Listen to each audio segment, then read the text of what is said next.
Bonjour, je m'appelle Christian et j'ai créé il y a peu de temps la chaîne Chris40 tout simplement. Donc là ici je suis sur un tuto qu'a fait Eric de la chaîne SVM6 et donc je lui ai proposé suite à son Blender, comme je possède une imprimante 3D, je lui ai proposé donc tout bêtement d'imprimer ce qu'il avait fait pour qu'on puisse se rendre compte et finaliser complètement son tuto. Ça me semblait intéressant, ça va vous permettre de voir ce qu'on peut faire en utilisant son tuto et en utilisant une imprimante, et on peut faire plein de choses.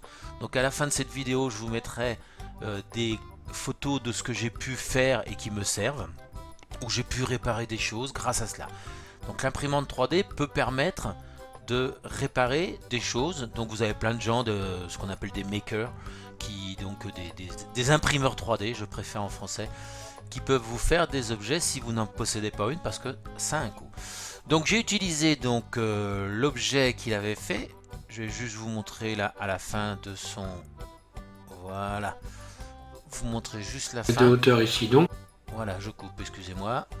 Voilà, donc ça c'est l'objet que lui il a créé complètement de toutes pièces suite à un dessin technique.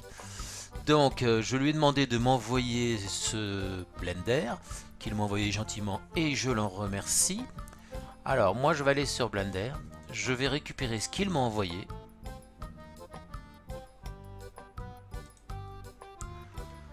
Alors le voilà, je l'ouvre. Donc ici, si je fais un check, on s'aperçoit une vérification. On s'aperçoit qu'ici tout est à 0 comme convenu. Bon. Moi je vais juste me contenter de faire fichier, exporter en STL, donc qui est l'extension qui permet de préparer une impression 3D. Voilà. Donc j'ai mes fichiers STL.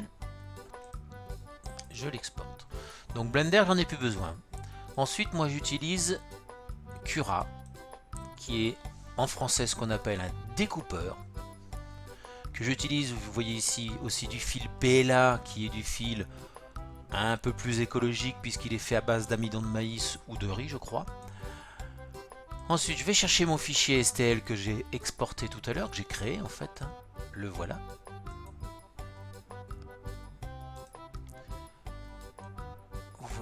Vous le voyez sous toutes ses formes. Donc, je ne vais pas rentrer dans le détail de Cura. Je vais juste vous montrer qu'ici, donc, on a besoin de découper parce que tout fonctionne par couche. Et vous apercevez qu'en fait, je suis à 2h57. Donc, comme c'est juste une démonstration pour montrer ce qu'on peut faire suite à un Blender, je vais juste éditer un peu plus grossièrement. Donc, je mets ici extra face qui me permet d'avoir des couches de 0,3 au lieu de 0,2, donc qui sont un peu moins fines. Je pourrais aller également à 0,4, et là vous voyez que 0,4 ça me permettrait d'avoir 1h35, mais moi je vais aller à 0,3, je préfère, pour avoir quand même un minimum de qualité. Et je vais faire un remplissage à l'intérieur qui va être un tout petit peu inférieur. Je vais essayer 10 déjà, voir ce que ça donne. Voilà, 10. Ce qui fait que cette pièce-là va être finie dans 1h39 environ. Donc on va la garder comme ça. La qualité d'impression soit moindre, mais c'est surtout pour montrer ce que ça donne à la fin.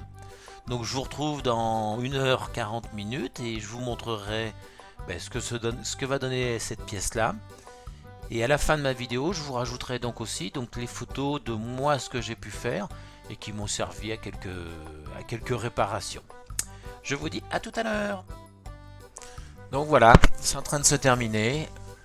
Donc là, je vous ai mis une vidéo, 1h40, pour faire toute la pièce. Donc là, vous allez remarquer qu'il y a des petits morceaux que j'ai dû enlever. C'est ce qu'on appelle des supports. Sinon, les trous tombaient. Et voilà la pièce qui est terminée. Donc pas une grande qualité volontairement pour gagner du temps dans l'impression, mais ça donne un bon résultat. Et ensuite là je vous ai mis des impressions que j'ai fait sur Blender. Et je vous dis à bientôt.